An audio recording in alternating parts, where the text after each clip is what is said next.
So now we will be discussing about the identification of scorpion.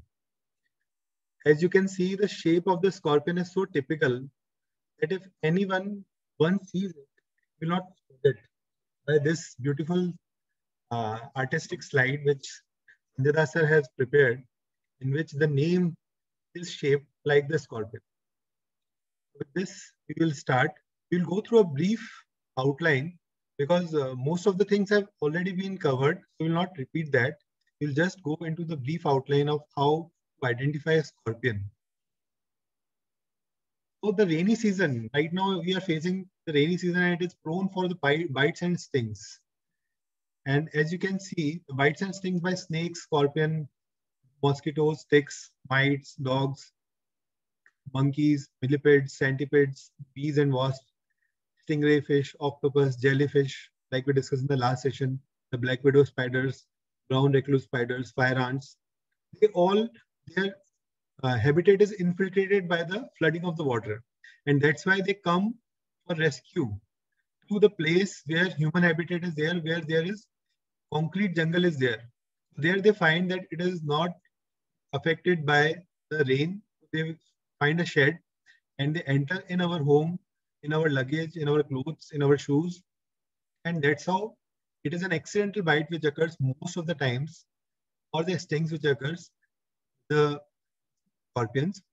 And the knowing about this is the preparation we need to do is about antidote banking.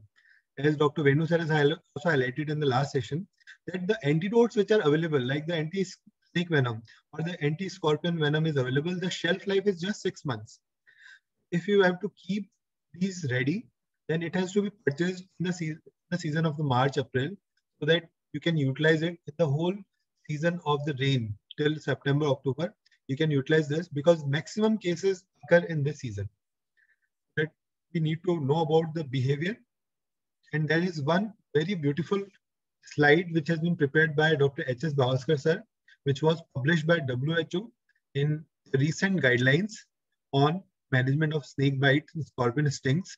It is published in 2016, in which you can see a diagram of how to prevent this.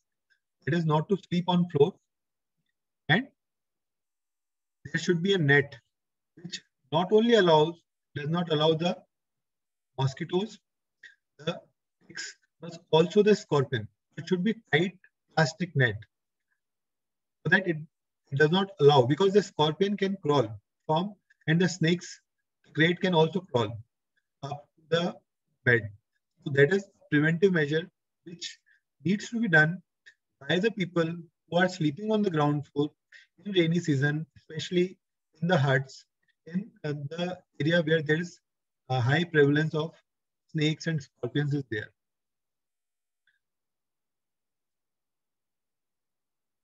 Now, when we go for the scorpion sting, we have already discussed it is a major health problem, and annually 1.2 million stings and more than 3,000 deaths occur. And it is common during hot and dry season in most of the states. Children are more vulnerable.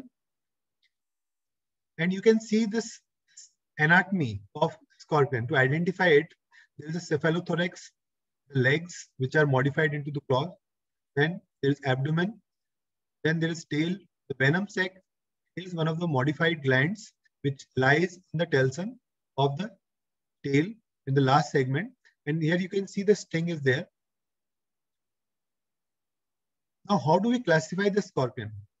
Now, the classification as per the zoology, or we say arachology, there is a classification which is there in which they are all classified into calcirata, because there is a cuticle is there in their outer skin, which is hardened and that works as a skeleton. So it is an exoskeleton in them that helps them in protecting from the nature, that is the heat, the cold, the water. The exoskeleton protects that. And in that, we can see that two scorpions. One is land scorpions, that is the scorpions, and the sea scorpions are there. They also look like the scorpion. And people who are living near the coastal area, they can find this type of sting injury by the sea scorpion. which was formerly known as Eurypterida, the sea scorpion, classified as an arthropod because it has an external exoskeleton, jointed legs, and a sectioned body. And the modern day arthropods include lobsters and crabs, and the sea scorpion is related to the horseshoe crab as well as the land-dwelling scorpion. It is a distant relative as per the taxonomical chart. And there was one German archaeologist who classified the scorpions based on the number of the eyes. That's how the names comes. That is, when we say there is 6-eyed scorpion, so it is scorpionoids. Then the 8-eyed scorpions, they are the euthides. Then 10-eyed, that is the centuriids. The century, when we word that is derived, that is basically from 100, but it is the first part of the 100 that is 10. It is 10-eyed scorpion. They are centuriids. And the 12-eyed scorpion, they are androcnids. So you can see these different type of scorpions around the world, in which the most venomous are of the family of the Euthyrdia, which we were discussing today, the Indian red scorpion. It is Hottentotta camellus. It is considered the most lethal scorpion species in the world, as it causes high mortality in monsoon and has evidently caused human fatalities by cardiovascular and pulmonary manifestations of toxin. So that is one of the most venomous species as per the mortality chart. Although it is not the most venomous scorpion, but it is causing the maximum mortality. That's why it has been labeled as most lethal scorpion species in the world. Now, what does it mean? The name of the Indian red scorpion, Hottentotta, the word is derived from the stammerer, from Hottentot. That is the nonsense words imitative of the stammering. The word was applied to the people for the clicking, jerking quality. Sting victim cries with burning pain, with slurred voice, have scissors, and related neurotoxicity. And if we try to hear them, they may have a hot potato voice. So that is the word Hottentotta comes. And the Tamilus word comes from because it was prevalent in the Tamil region of the southwestern India. But we can see that it spreads by many modes all over the world. That's why it is now rampant all over the world, especially in Sri Lanka, in Nepal, in Bangladesh, in Pakistan. This species has spread because of its venomous nature. It can dominate other species. Now, how do we identify the sting? As it has been nicely described by Dr. Tejas sir, it is a telson, which includes the vesicle, which contains a symmetrical pair of venomous glands. And that is used to hook the tail, which allows the stinger to penetrate the skin and inject the venom. I will just show you an animation how the scorpion attacks. Let's see if you're able to see that. Can you see this? There is a typical method in which it is showing its claws to its enemy, and the enemy thinks that he will attack from the claws, but it uses its tail as a deceit measure, and it hits by its venomous tail. That is a typical way of attacking the scorpion, although this is an animated version in which the size of the scorpion is shown very large compared to the human being. But it is, since it is taken from a cartoon movie, and in cartoon movies, their scorpion kings are described in mythology.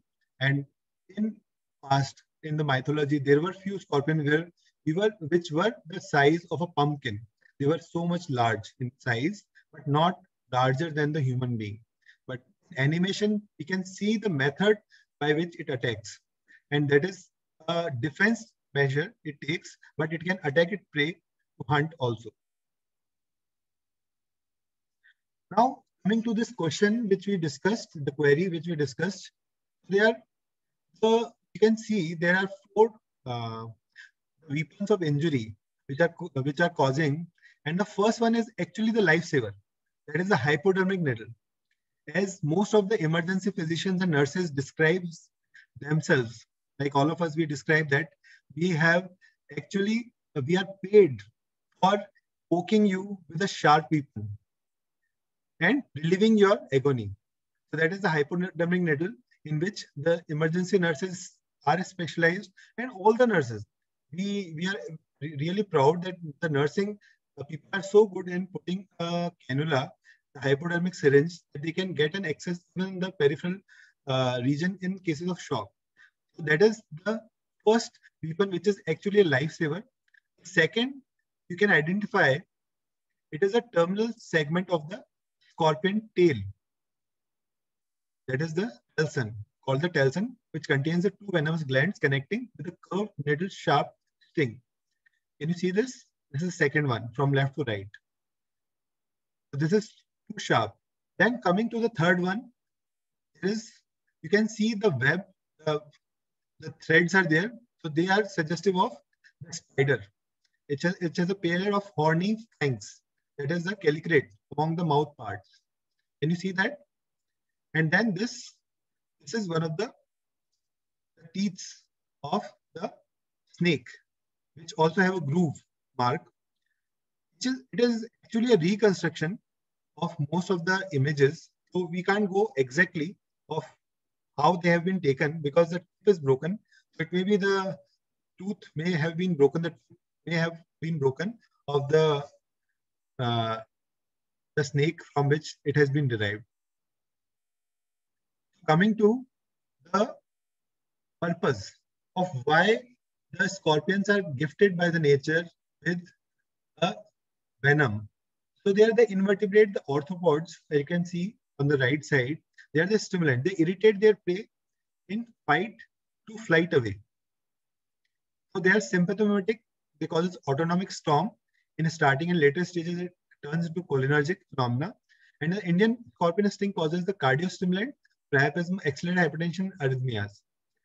While the bee sting and wasp sting, they cause anaphylaxis by stimulating the histamine release. That makes a difference. The sting may be found in bee and wasp, but not in the Indian scorpion sting on the wound side, as described by Dr. Tejas sir.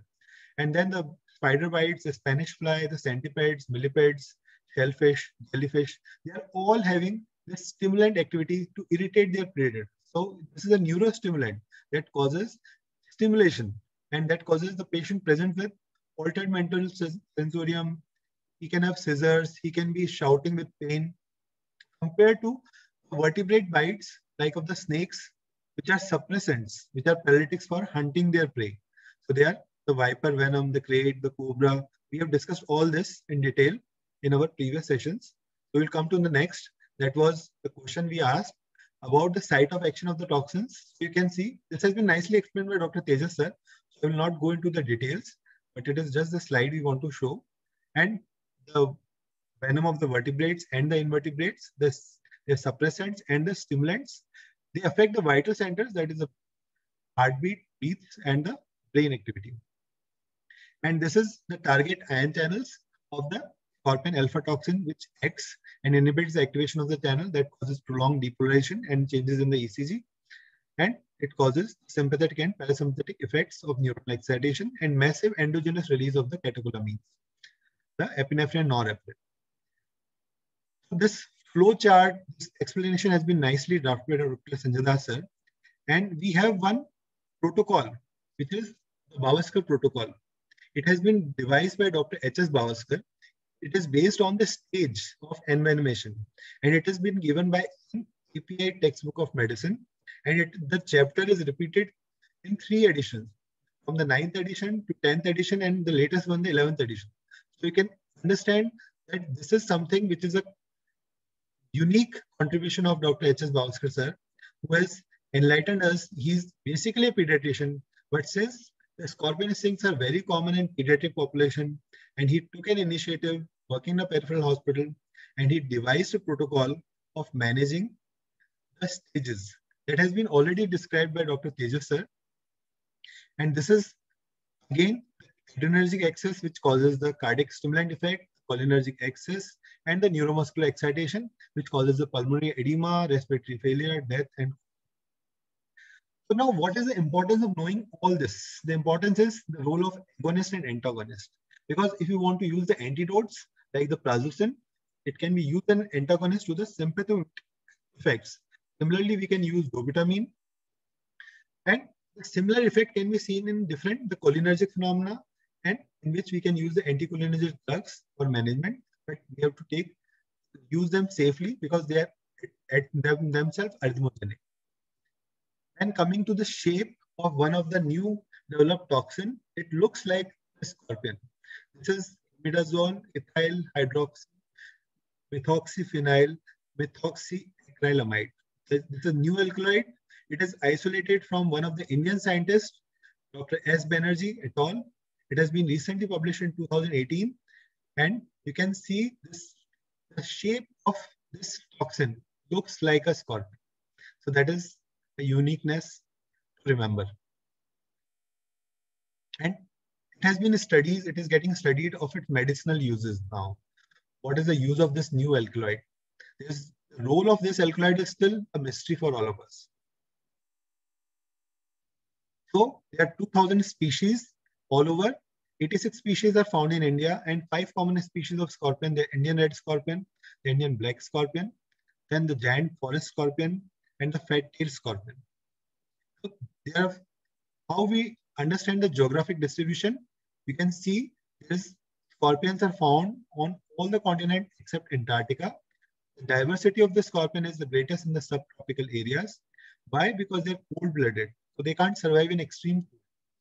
So they need a warm area to survive, and that's why they're not able to survive in Antarctica. And when we go towards the equator, we have incidence is higher toward the tropics. So it's more found in the tropics than in the poles and the equator, because they can't survive the extreme heat also. Scorpions did not occur naturally in the Great Britain, New Zealand, and some of the islands of Oceania, but have now been accidentally introduced into these places by humans. So we will see how they are introduced in the later slides. You can see the distribution of scorpions all over the world. You can see in Australia, they are very common, in India, then in Africa, then in South America, and in Southeast Asia. Now, are all scorpion venomous? Now, this is a question of debate. All scorpions are venomous, however, their stings form a number of species are mild and are not of medical importance. They may be painful for a few hours, but are not potentially life-threatening. There are several old and incorrect stories about the scorpion and the scorpion identification. One such story is that only black scorpions are dangerous, but there is no rule of thumb for determining whether a scorpion is dangerous or not based on the color alone.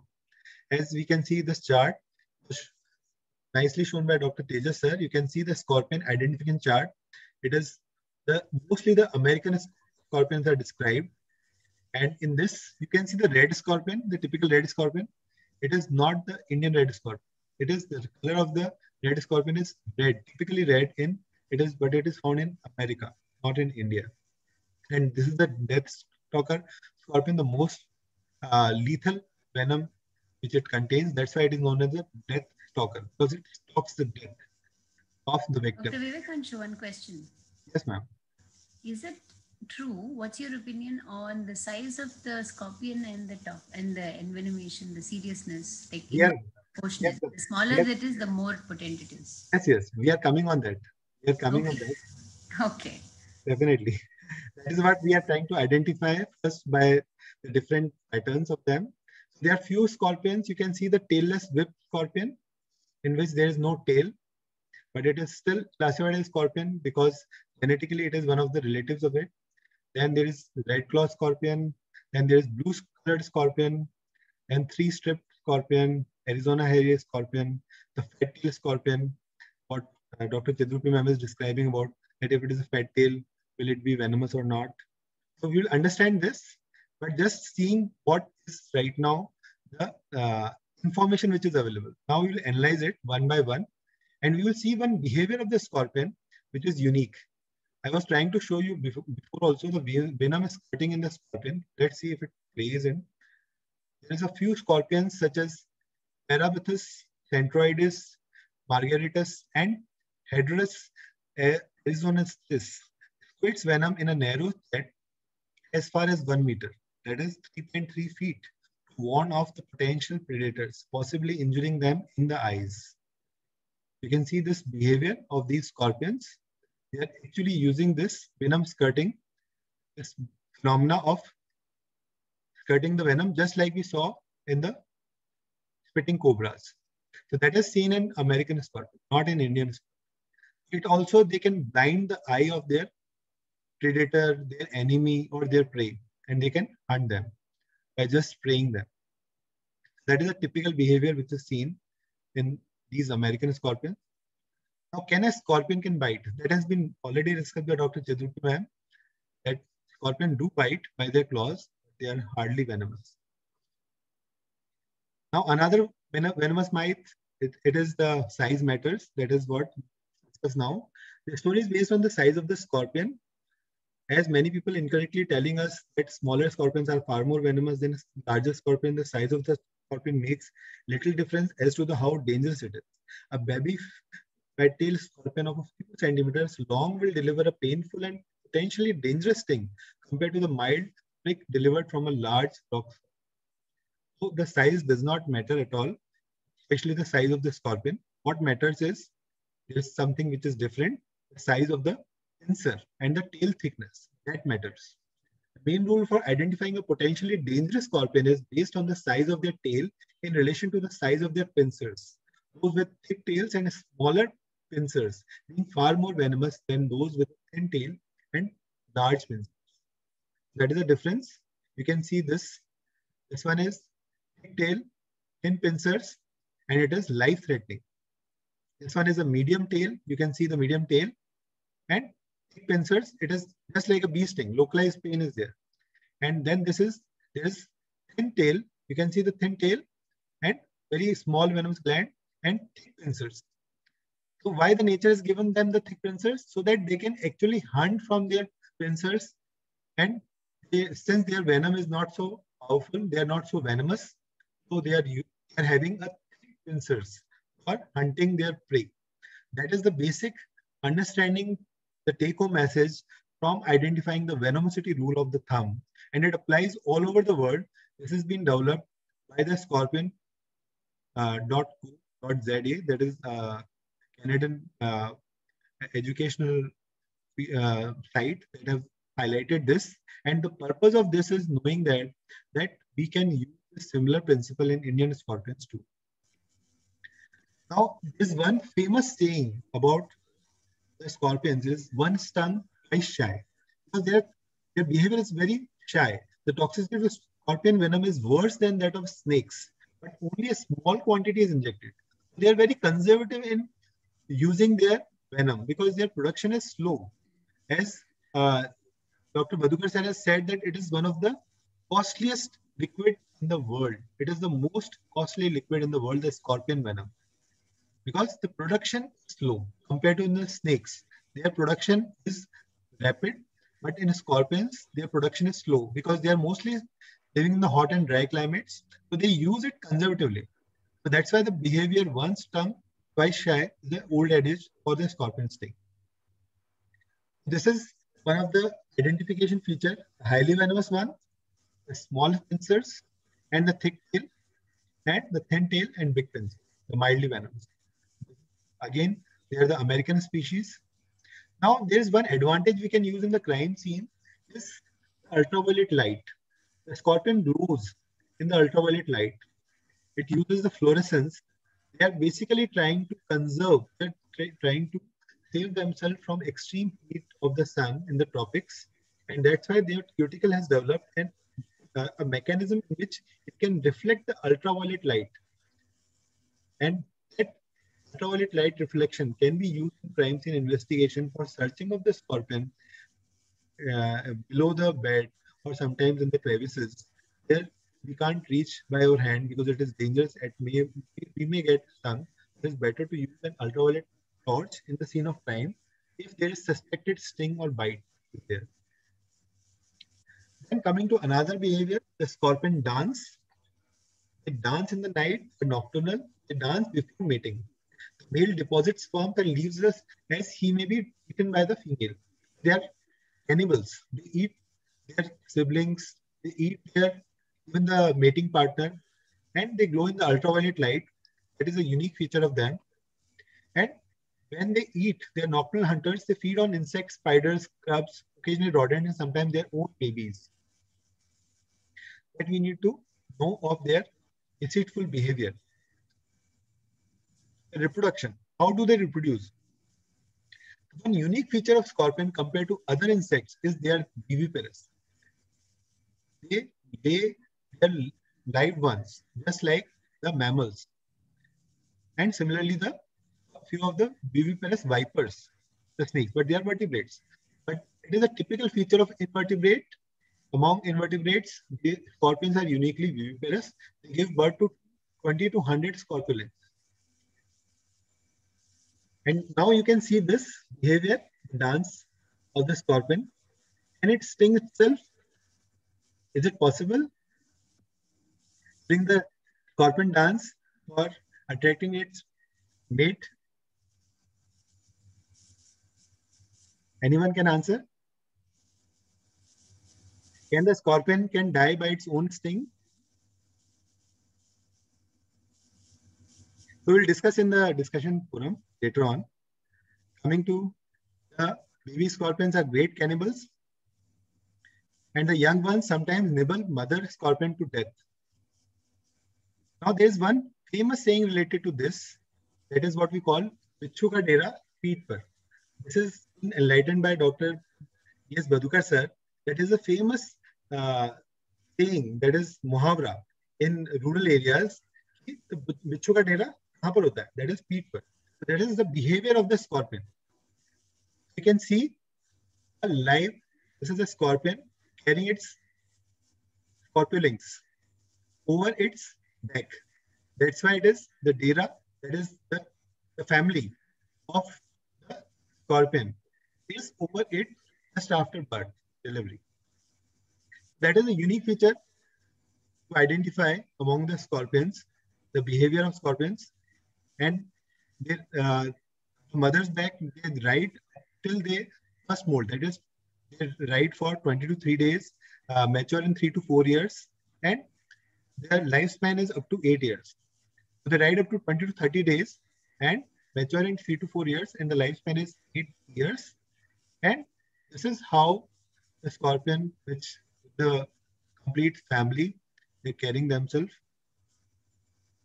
But just 2 weeks old scorpions are capable of stinging venomously. Even the baby scorpions, they can kill and hunt their prey. So they are dangerous. Never try to touch the Bichu ka dera on peat par. Never try to disturb them because you may get stung by them. Now coming to the next identification, the Indian black scorpion. You can see this, the same, large pincers, less thinner tail. It is less venomous. Then you can see this one. This is a giant forest scorpion. And this is the fat-tailed scorpion. This is the Scorpius esthanerus. You can see the short tail, and their pincers are very large. It is less venomous. Now there was one interesting fact we were discussing about the behavior, the evolution, that their size of one of the scorpions was up to 3.5 feet. The name was Brontoscorpio antiliscus, and it was a fossil scorpion which has been found recently, which will be shown in one of the slides in upcoming session. Now this is the death sucker. It is one of the most expensive liquid in the world, the venom of its scorpion, and it is not in India. It is seen in Arabian countries, and the reported lethal dose is 0.16 to 0.50. It indicates that the species possesses one of the most toxic venom described in scorpions, but the average quantity of the venom injected is 0.25, being rather small. So despite the toxicity of the venom of the species, the majority of ammunition produces only localized effect in up to 97% of victims and rarely fatal. So its sting causes severe pain locally and the colicky abdominal pain due to the acute necrotizing pancreatitis. That is a differentiating feature between a scorpion sting and a crane, that locally painful side bite or sting is there, but not in crane. There is severe pain abdomen as a presentation leading to unconsciousness. Now, these are the different circumstances in which you can get exposed. Especially, it is an occupational hazard. The scorpion sting, harvesting paddy husk in April and September. It is a common occupational hazard. You can see the scorpion lying in the husk, waiting for its prey to come. Then a person who is climbing the coconut trees, it is again an occupational hazard. You can see it can be found on the coconut trees and the person can get the sting by the scorpion. Then this is the sugarcane fields. They're hiding here. And if you are trying to hold it, you are not able to see it, especially in the dark light, in the night, and you may get stung with this occupational hazard. And inside the shoes, especially children. Can you see this? I have one question related to the previous slide, the participants, that it is an occupational hazard, just like a snake bite, but will the farmer will get compensation for a scorpion sting, just like a snake bite, if it dies due to a scorpion sting? Is there any provision? Not that I know of. At least don't know whether they are a scorpion or not. But unless it is diagnosed as scorpion, it may be treated as a snake for purpose of. Rightly said, sir. That's why most of the times the investigating officer insists, if the person dies, they insist the doctor to write the cause of death, whether it is a sting or a bite. It is a snake bite or a scorpion sting or something else which has caused the death. You have to establish the cause of death based on the findings which Dr. Tejas has enlightened us about the antemortem findings which you can find in the patient while he was alive and correlate with the postmortem findings, and then you can corroborate your evidence based on the findings of antemortem as well as postmortem and come to the diagnosis of cause of death, whether it is a scorpion sting or a snake bite. That can help the victims to get a compensation if there is a snake bite.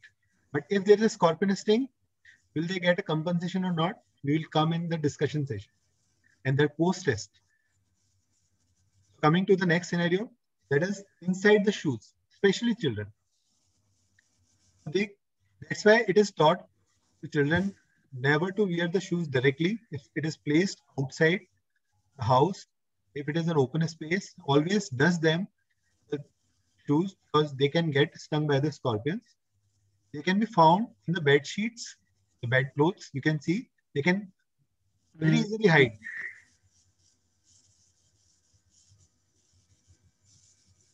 And these are the wood piles. They look like. So there's one misnomer is there for the Indian red scorpion, that it does not look red in color. Actual color is khaki color, just like the uniform of the police officer. It is not actually red. Only the pincer you can see is red compared to, and the clefts, they are reddish brown in color. But the whole body of the Indian red scorpion is not actually scorpion. So two authors have actually described it as a white scorpion, not the red scorpion. Especially the Sri Lankan authors, they have described it as a white scorpion. The name is the same, Hottentotta tamulus, but it is a white scorpion, look like a khaki color is there compared to the black scorpion, which is less venomous. Now you can see the children playing, especially in the rainy season. They can have an exposure to the scorpions if it is the area is having mud or area is having the greenery, then the scorpions and the snakes can crawl, and while they are hunting for their prey, they may get infiltrated by the behavior of the children due to their curiosity, and the children can get the exposure of the stings. Now you can see the cloth in the wardrobes, they can crawl up, and the gardening, you can see nicely photograph taken by Dr. Sanjay Das sir. We feel so thankful for him. that he has taken these photographs, and you can see this, it is crawling up. Although these, he has already cleared it that these photographs are doctored. You know what is the word doctored means? When we say it has been doctored, the document has been doctored, what does it mean? Anyone? Participants?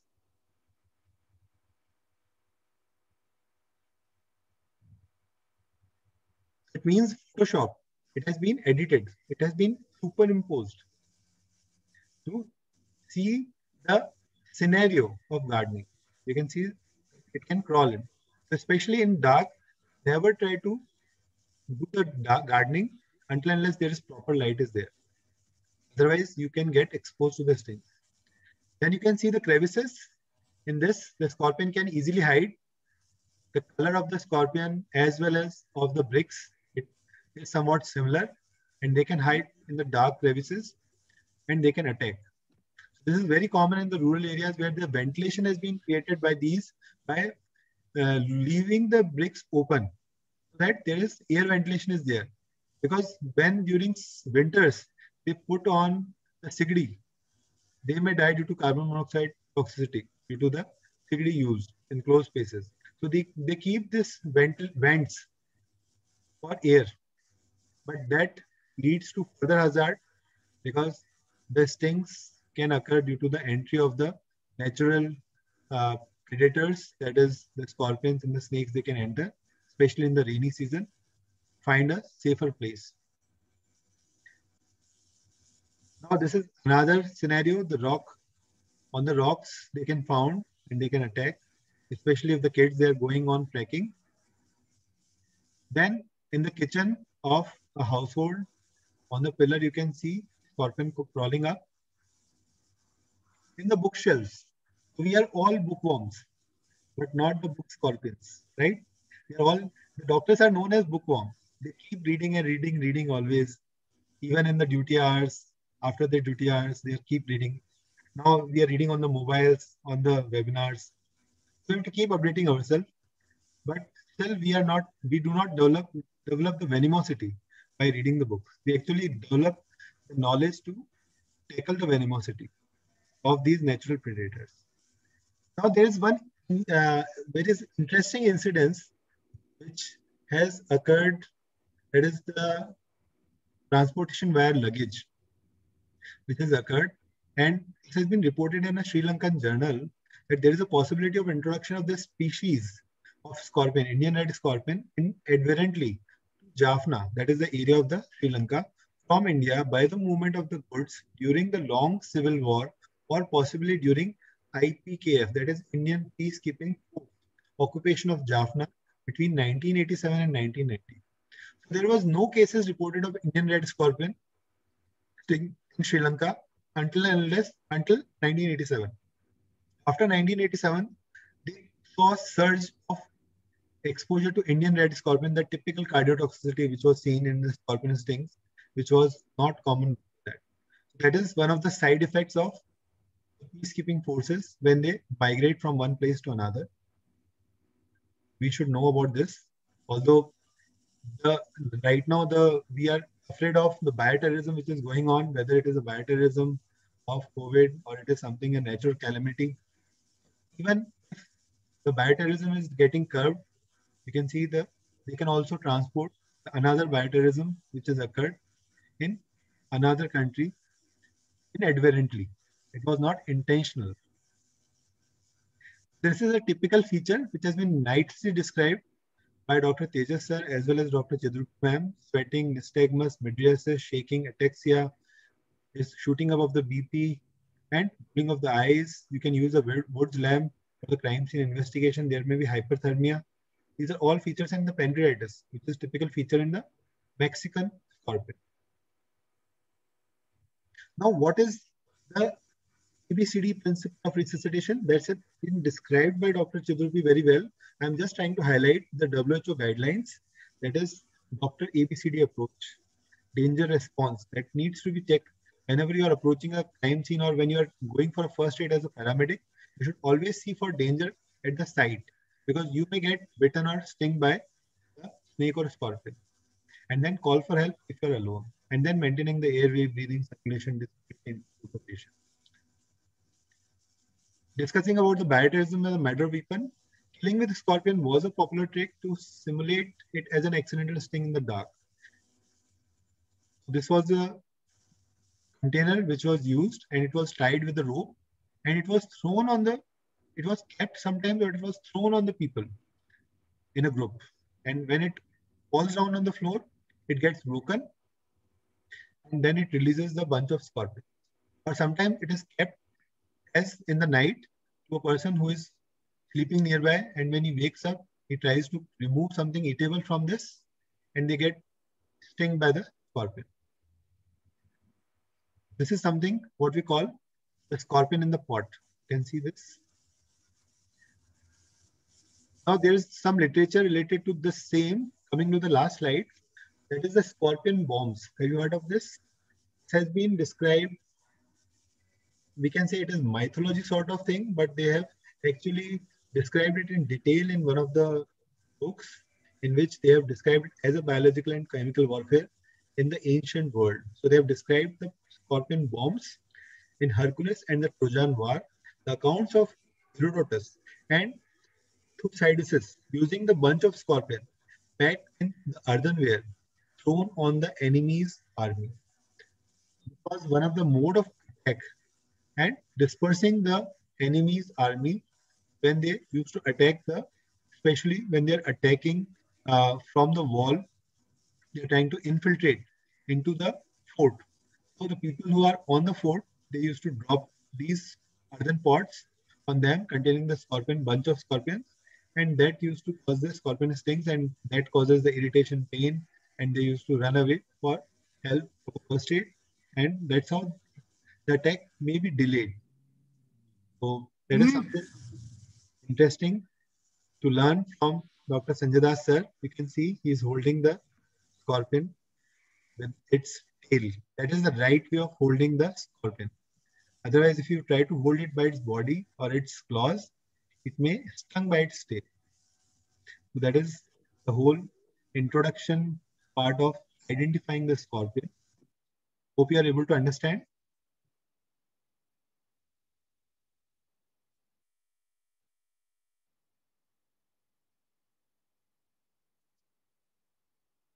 Any questions anyone has, can have this after the session of Dr. Olita. I would like to invite Dr. Olita ma'am, who is a senior consultant from Nepal. She has a lot of experience of publishing different journal reports. That's why we have requested them to kindly share a journal scan through the whole of the world on interesting cases on scorpion stings and the scorpion. So we are giving the mic to Dr. Olita. We have made you the host, ma'am. Can you share your screen? Yeah, thank you so much. I'll share my